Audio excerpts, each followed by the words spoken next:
Buenas noches, soy Julio Vaqueiro. Estas son las noticias que usted debe saber antes de que acabe el día. México avanza con la reapertura de su economía, mientras sufre el día más letal desde que comenzó la pandemia. Además, Estados Unidos envía vuelos con cientos de deportados a México. Tenemos las imágenes del operativo de higiene y seguridad. Y campamentos virtuales, parques, escuelas reabiertas. Le contamos cuáles son las opciones para tener a sus hijos activos en este verano. Noticias Telemundo con Julio Vaqueiro, edición especial. Desde que comenzó la pandemia, este ha sido el día con más nuevos contagios en todo el mundo. El total de casos globales se acerca a los 5 millones, con más de 328,000 muertes. Estados Unidos es el país más castigado, con 1.550.000 contagios, más de 93,000 fallecidos. Y por su parte, México atraviesa ahora por el peor momento de su crisis. Hay unos 56,500 casos, más de 6,000 muertes. Bueno, hoy mismo México sumó más de 400 muertes. Es el día más letal desde que comenzó la pandemia. Los hospitales en la Ciudad de México están a su máxima capacidad. Como una cámara de NBC News entró y capturó estas imágenes. Las salas del centro de salud con pacientes que todavía intentan recuperarse del COVID-19. Ahí los médicos creen que la situación seguirá empeorando, sobre todo por la necesidad que millones de mexicanos tienen de seguir trabajando a pesar de los riesgos. Y aún con imágenes como estas, con hospitales saturados, contagios, muertes al alza, con todo eso, el gobierno mexicano da luz verde para reabrir algunos sectores, como las maquilas en Ciudad Juárez, Chihuahua. Pero no todos están contentos. Los trabajadores dicen que los están usando como carne de cañón. Nos vamos con Víctor Silva, que tiene el reporte justamente en México. Víctor, buenas noches. Julio, buenas noches. Prefieren ganancias económicas que nuestras vidas, aseguran decenas de trabajadores en Ciudad Juárez que protestaron contra la reapertura económica y que temen ser contagiados por COVID-19. ¡El pueblo callado jamás será escuchado! Ni un huérfano ni una viuda más exigen los trabajadores de diferentes maquilas de Ciudad Juárez. Las pancartas exigen justicia y los cubrebocas no pueden callar los gritos de auxilio. Quienes están viendo caer a los muertos son esta gente que está aquí. Según esos trabajadores, al menos 100 obreros han fallecido por COVID-19. Por eso protestan contra el plan de reapertura económica del gobierno mexicano, que arrancó este lunes en algunos sectores. Prefieren más bien lo que es la economía, que los seres humanos estemos vivos y estemos sanos. Temen contagiarse porque, según las propias autoridades, México se encuentra en el pico más alto de la epidemia. Y este especialista coincide, el regreso a la nueva normalidad es demasiado pronto. Para hablar de volver a la normalidad, tenemos que ver que la curva de transmisión no solo ya se haya estabilizado, sino que esté de bajada. Es que, contrario a lo que dicen las autoridades, para este especialista, nuestro país se encuentra lejos de aplanar la curva de contagios. Y mientras tanto, el riesgo es latente. En México, Víctor Silva, Noticias Telemundo. De verdad que la reapertura es todo un desafío, especialmente para las empresas. Aquí en Estados Unidos, este lunes abrió la automotriz Ford, pero ahora, 3 días después, tuvo que volver a cerrar 2 de sus plantas. Y es que detectaron casos de COVID-19. Una fábrica en Illinois detuvo sus operaciones luego de que 2 empleados dieran positivo al virus. También hizo lo mismo otra planta en Michigan. Ford aclaró que los empleados afectados se contagiaron fuera de la empresa. Bueno, como sea, hoy los 50 estados del país están en proceso de reabrir sus economías. Y para que escuelas, restaurantes, negocios en general operen de forma segura, pues los Centros para el Control de Enfermedades publicaron una guía con recomendaciones, cómo volver a la normalidad.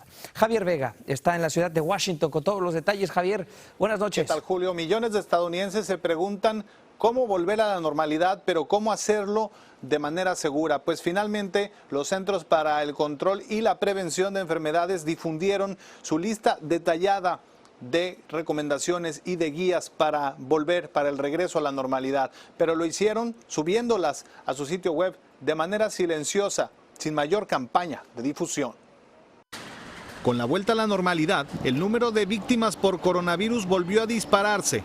En apenas un día, más de 1.500 muertes en el país. Al día de hoy, los 50 estados ya han relajado sus restricciones, pero muchos, como Marta, prefieren la cautela. Y aunque su estado, Texas, fue de los primeros en reabrir, su spa no regresa del todo. Tenemos temor a contagiarnos. A cualquier momento nos puede tocar a nosotros. Por eso hay que ser muy precavidos. Ante las preguntas de millones de estadounidenses sobre la reapertura, los Centros para el Control y la Prevención de Enfermedades finalmente publicaron sus guías detalladas. Incluyen recomendaciones para distintos rubros, por ejemplo, para las escuelas donde los pupitres deben ubicarse a 6 pies de distancia. En ellos y no en la cafetería se servirán los almuerzos. Los miembros del staff requieren mascarilla, no así los estudiantes. En los restaurantes, los platos y utensilios deberían ser desechables, lo mismo que los menús. Se pide evitar el uso de condimentos compartidos, las fuentes de sodas o las barras de buffet. Los centros de culto o iglesias quedaron fuera de las normas y en manos de las autoridades locales. En Washington, Javier Vega, Noticias Telemundo. En medio del proceso para reabrir su economía, California vio hoy la mayor cantidad de muertes en un solo día desde que comenzó la pandemia. 132 fallecimientos solo en este martes. Pero en contraste, los casos continúan disminuyendo, los contagios. Y también las hospitalizaciones se han reducido en un 15% desde su pico máximo hace 6 semanas. Esto es importante porque implicaría que en los próximos días finalmente veremos también una reducción en los fallecimientos. Y entre todas esas personas que han contraído el nuevo coronavirus está nuestra compañera de Noticias Telemundo, la corresponsal senior en Washington, D.C., Cristina Londoño. Compañera, ¿cómo estás, Cristina? Espero que vayas mejorando. Buenas noches. Hola Julio, buenas noches. Mejorándome muchísimo, sobre todo por el apoyo tan impresionante e increíble que he recibido de mi familia en Telemundo y de todos nuestros televidentes. De verdad que ha sido conmovedora la manera en que se han volcado a mandarme unos mensajes espectaculares desde que se enteraron que tenía el coronavirus. ¿Cómo empezó todo, Cristina? ¿Cómo te fuiste sintiendo mal y hasta llegar a este día? Bueno, lo más extraño de todo, dolor de cabeza, que era yo creo que normal, es uno de los síntomas que está en el Centro para el Control de Enfermedades, pero el síntoma extraño fue el dolor de los ojos. Me empezaron a doler muchísimo los ojos, como la esfera del ojo, y eso no estaba entre los síntomas del Centro de Control de Enfermedades. Entonces hubo unos días en que pensé que lo que tenía era alergia. No sabía que era coronavirus porque la fiebre y los otros síntomas regulares de esta enfermedad se demoraron bastante en desarrollarse. ¿Sabes cómo lo pudiste haber contraído, Cristina? Porque bueno, tú trabajas en la calle todos los días, platicas con muchas personas en tu trabajo. ¿Tienes alguna idea? Julio, salíamos con esos micrófonos espectaculares y nos mandaron en Telemundo con unas cañas de pescar gigantescas, iba con mi mascarilla, me desinfectaba los zapatos, todo. O sea, yo traté de extremar precauciones. Estuve alguna vez haciendo mercado, como todos hemos ido al mercado. He recibido correos, cajas de Amazon, de delivery. En todo tomé precauciones, no me lo esperaba, la verdad. Es impredecible esta enfermedad, Cristina. Por lo pronto yo te agradezco mucho el tiempo, te mando un abrazo bien fuerte, nuestras mejores vibras desde acá y espero que te mejores muy pronto. Mil gracias. La mejor medicina ha sido el apoyo que he recibido. Bueno, es un apoyo además merecido, un abrazo de verdad, Cristina. Mire, en varios estados del país miles de estudiantes no tuvieron ceremonia de graduación, pero Alabama dio su diploma a más de 50,000 graduados de secundaria bajo algunas medidas de protección. En varias escuelas la entrega de diplomas fue en los campos de fútbol, al aire libre.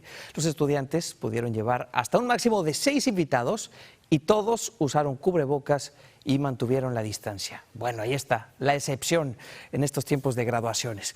Pero bueno, ahora que el ciclo escolar termina, muchos padres se preguntan cómo será este verano para los niños, porque todavía hay muchas actividades que están restringidas. Por eso Carla Mesola salió, investigó y nos muestra algunas opciones para que los pequeños estén bien ocupados y sin miedo al contagio. Con el ciclo escolar a punto de concluir, Carolina Ospina, agente de bienes raíces y mamá, debe buscar qué hacer con sus 2 hijos estas vacaciones de verano. Y es que la escuela virtual se termina y muchos padres deben regresar a trabajar con pocas opciones de actividades para sus hijos debido a la pandemia. Que ha sido un reto, yo creo que para todas las mamás ha sido la parte más complicada de toda esta situación. Tienes que trabajar desde casa, ser mamá, atender a tu familia, estar pendiente de todo lo que ellos necesitan y además ser profesora.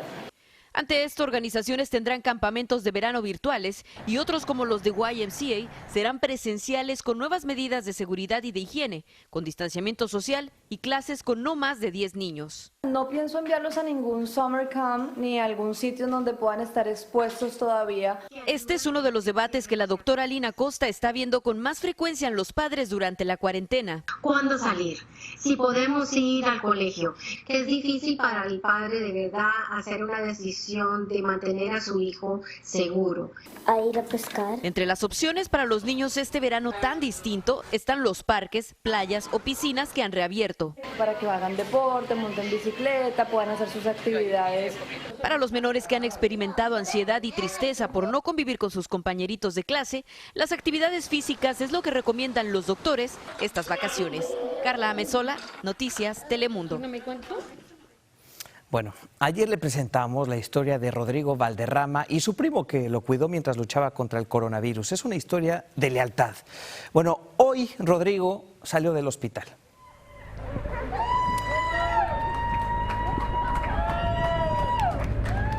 Y todo fue aplausos, todo fue emoción, así despedía el hospital de Virginia después de más de un mes de estar en coma inducido. Se recuperó Rodrigo con un tratamiento de plasma de otro paciente. Su madre, desde Colombia, habla de un milagro y Rodrigo, que libró la batalla, solamente tiene palabras de agradecimiento. Me siento muy orgulloso de ser hispano y se pueden dar cuenta que acá en Estados Unidos dieron absolutamente todo. No escatimaron en gastos para poder salvarme la vida. Pues feliz, dichosa, porque es un milagro de Dios. Un estudio reciente en más de 2.000 hospitales concluyó que el tratamiento con plasma es seguro para los pacientes, pero su eficacia todavía no queda probada. Es una historia increíble. Y ahora le vamos a presentar a otro personaje, María Sarabia. La señora María lleva 10 años formando parte del equipo de avanzada del hospital de USC en Los Ángeles. Su trabajo consiste en limpiar los cuartos en donde ahora atienden a los pacientes de COVID-19. Y es un riesgo, ese riesgo que se juega todos los días. Usted, doña María, muchas gracias por estar con nosotros. Buenas noches. Buenas noches, gracias por tomarme en cuenta. Encantados de platicar con usted. ¿Qué dice? ¿Sí es peligroso su trabajo? Sí es peligroso, es muy peligroso. Pero Cuéntame alguien lo tiene que hacer. Pues sí. Porque hay el riesgo de uno también contraer la enfermedad, porque es una enfermedad respiratoria. ¿Cómo es el protocolo? ¿Hay un paciente y usted llega y limpia o en qué consiste exactamente su labor? Yo llego, me tengo que poner mi mascarilla, mis anteojos, mi bata, o sea, el gam de trabajo, los cubre zapatos, me pongo siempre doble guantes para entrar al paciente y entro al cuarto del paciente, saco basura, saco biohazard, todo lo que está dentro, todo lo tengo que desinfectar yo. Lo deja flamante. Y mientras está haciendo usted todo eso, ¿le da un poco de nervio? ¿Le preocupa contagiarse? Antes sí, al principio sí me preocupaba. Ahorita no es tanto, ya no tengo esa presión porque yo ya estoy confiando en las personas que me están dando día a día un entrenamiento de cómo lo debo de hacer. Me imagino que entre la preocupación que tenía o que tiene es su familia, ¿no? Llevar el virus del hospital a su casa. Sí, principalmente porque mis padres viven conmigo y mis hijas. Cuando llego a mi casa tengo que entrar por la parte de atrás, bañarme, poner mi ropa en una bolsa plástica y hasta entonces que ya estoy desinfectada completamente, entonces puedo salir a saludar a mi familia.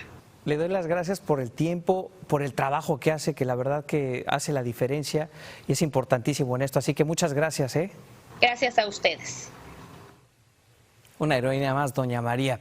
En estos días de pandemia, el gobierno de Trump acelera las deportaciones. El periódico The New York Times informa que Estados Unidos ha deportado de manera express a más de 900 niños en los últimos 2 meses. La mayoría fueron expulsados apenas llegaron a la frontera. A otros los sacaron de albergues y los subieron a un avión rumbo a sus países de origen. De acuerdo con el diario, han hecho todo esto sin avisar a las familias de los menores. Y como parte de un acuerdo entre México y Estados Unidos, hoy comenzaron a llegar a la capital mexicana los vuelos con cientos de deportados. Ahí los ve, deben viajar con cubrebocas puestos y al aterrizar toman la temperatura, les ponen gel en las manos, les cambian la mascarilla por una nueva en cuanto entran a la terminal. Antes de abordar los autobuses que los llevan a sus lugares de origen, los revisan médicos para asegurarse que no presenten síntomas de COVID-19. En total se harán 8 vuelos como este con mexicanos deportados a bordo. Y en Michigan, casi 10,000 personas han tenido que dejar sus hogares por las inundaciones. Las lluvias torrenciales provocaron la ruptura de 2 represas. Los barrios de la ciudad de Midland quedaron sumergidos con hasta 9 pies de agua. La gobernadora ya declaró la emergencia. Todo esto ocurre en medio del confinamiento, de la reapertura, la pandemia, en fin, una emergencia sobre otra. Bueno, al regresar, el coronavirus sigue haciendo estragos en Brasil y pone a sus cementerios al límite de su capacidad. Vamos y venimos.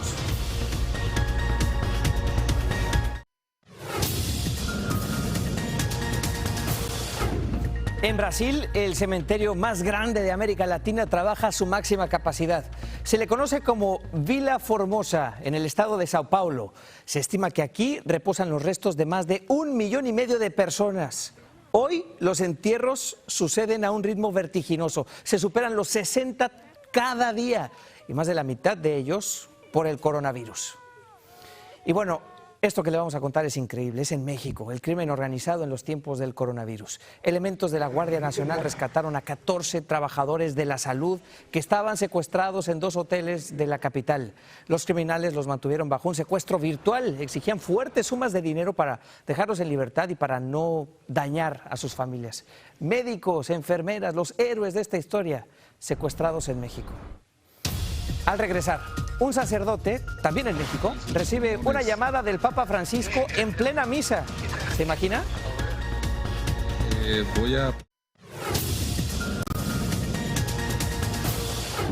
El Papa Francisco sorprendió hoy al párroco de una iglesia en México en plena misa. Mire usted la escena. De justicia, porque me voy al Padre. ¿Cómo están sus pulmones? Bien, gracias, muy bien. ¿Qué estás haciendo vos ahora? Dale mis saludos a tus feligreses. Con mucha bendición y que recen por mí. ¿Cómo no, Santo Padre? Con mucho gusto. Que Dios te bendiga. Adiós. Le damos un aplauso al Papa, ¿no? Ay, ¿cómo eso? El padre de la parroquia de la Asunción de Jalostotitlán recibió esta llamada del Santo Padre mientras leía la lectura del Evangelio. Acercó el micrófono al teléfono para que todos los fieles pudieran escuchar ese acento inconfundible del pontífice de Argentina. Bueno, el párroco pidió un aplauso para el Papa Francisco al público y respondió con una ovación muy merecida. Y sí que hasta el más distraído despertó en misa. Siga con titulares y más, así vamos un día a la vez. Buenas noches.